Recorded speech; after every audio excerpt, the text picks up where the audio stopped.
Before I get started, I'd just like to remind you that if at any moment during this video you think, hey, I kind of like this, don't forget to give it a thumbs up. It helps me out. It might make you feel kind of good, giving that little button a click. It'll give me a shot of dopamine, I'll tell you that. And now let's get started. First of all, when you're shooting B-roll, one way to make it better is to really consider the perspective that you're shooting at. If you're using a perspective that you see every single day, it's not gonna be as interesting as a perspective that people don't usually get to see something in. So that's why drone shots are pretty popular and very dazzling to the eye, because no one really flies like a drone and no one really gets that above eye bird's view on a day-to-day basis. Personally, I don't have a drone. That doesn't stop me from getting interesting perspectives. One look I usually like to go for is the kind of creeping on you, undetected, mysterious look from behind some leaves. But another perspective that you can go for is something that people just don't normally see, like from the inside of a refrigerator looking out, or from behind a book in a bookcase. Just play around with it, have fun, and the more unique the perspective is, the odds are your B-roll will be more interesting. Now let's talk about movement. So B-roll can be pretty boring if you just have your camera sitting still and staring at one spot, but if you pan your camera side to side, that could really add some flow to your B-roll.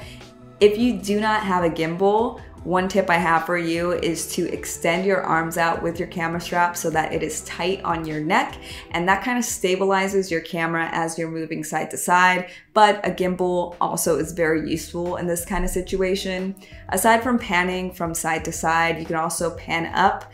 But another thing you can do that I like to do personally is push in or pull out. So just move forward with your camera, either into leaves then out of leaves, or just pushing in to what they're supposed to look at. Also, if you're in a situation where you cannot physically move the camera because you're perhaps in front of the camera and it's on a tripod, one thing you can do in post-edit is have the frame zoom in. It kind of makes for a makeshift push-in effect, and it will just kind of liven up your B-roll a little. The last thing I'm going to talk about is sound, because sound is extremely important when it comes to how your audience processes what you're showing them. And by sound, I mean music and sound effects. So music plays a huge role in emotions. So if you are showing your audience a beautiful sunrise,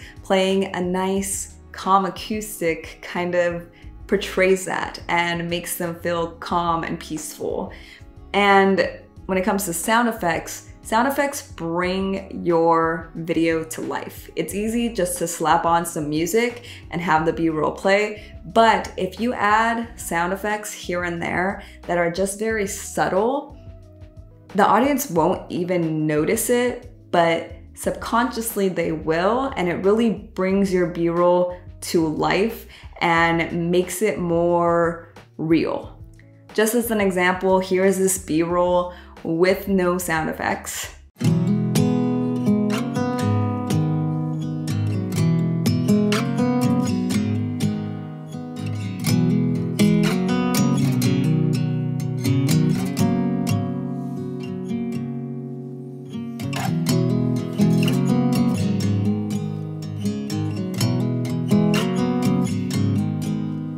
And here is this B-roll with sound effects.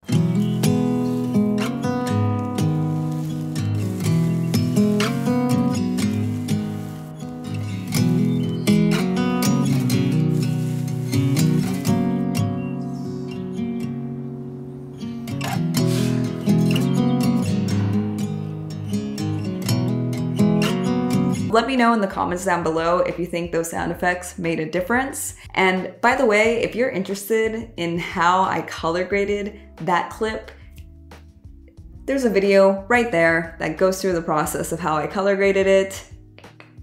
And with that, that's the end of this video. I hope you enjoyed it. If you did, don't forget to give it a thumbs up. And until next time, bye.